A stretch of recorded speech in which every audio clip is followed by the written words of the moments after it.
Hello, my name is Dylan Mercier with Master Library, and we're here for another recording of Next Gen Facility Manager. This week's topic for the episode is going to be how to set your team up for success. Most of the points that we're going to cover in this week's episode are both beneficial to you in the long run if you plan on staying with a district, and also in the shorter term if you're planning on transferring or even potentially retiring in the near future.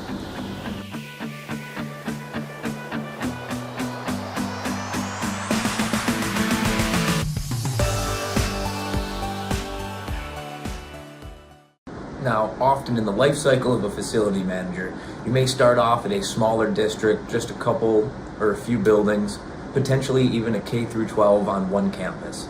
Now, as you're looking to expand your horizons and move on to a potentially better paying, larger district, it definitely helps to have some benchmarks available that you can show your successes over the years at your previous district. One great way to make a standing long-term improvement on your existing district is to help champion and implement an electronic work order system. Now, not only will this save you and your staff countless hours and potentially inventory costs over the years, but it also gives you an easy way to track labor hours, cost of repairs, overall cost of ownership of the building, and all of your annual expenses all in one spot. Now, this can be a very powerful reporting tool when it comes time for annual reviews or building up your portfolio in regards to an application for a new district.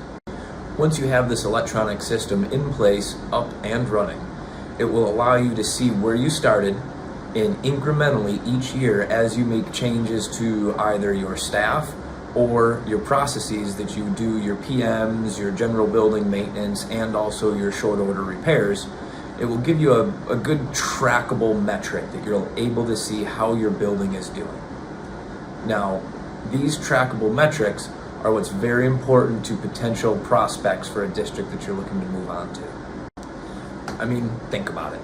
If you can go from a district that is using an excessive amount of labor hours for each individual service call and PM that goes out, and you can see a trend over the course of your 5 years at a district where annually the amount of time spent is reduced each year on average for larger service calls and for your standard maintenance. If you can reduce the inventory cost associated with stocking your building due to not losing, damaging, or ordering up material that you may already have within the district, that's going to be another big perk. And also a proven track record of not failing inspections. That's a big one that we brought up on one of the previous episodes in order to how to not fail another inspection. And I mean, that's a great one. If you have a perfect track record or near perfect track record that you can prove digitally or on a PDF printout, that shows very well when you're sitting down for an interview. Even if you're not in the market for a new job with a larger district, it also will show very well and help you feel like you made the best impact on your district on your way out the door.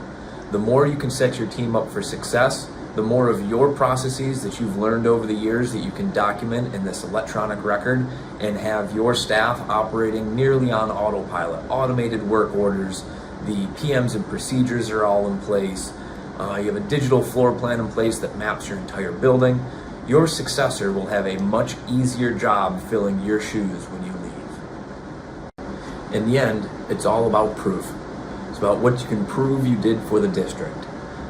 It may take years to build that record within the system, but the reports are very easy to get out at the end and very powerful when you're sitting down at a conference room table reviewing your overall progress over the years. Another big perk to having electronic facility records or a digital work order system is going to be not losing staff. That's another great way to be able to set yourself up for success. The happier your staff is, the more efficient they feel that they're working, the less likely that they are to turn over and leave you stuck training new employees over and over again.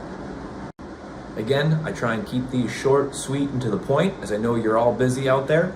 Hit the like or subscribe button down below. leave a comment with any questions or ideas for future episodes, and I look forward to seeing you on the next one. Thanks.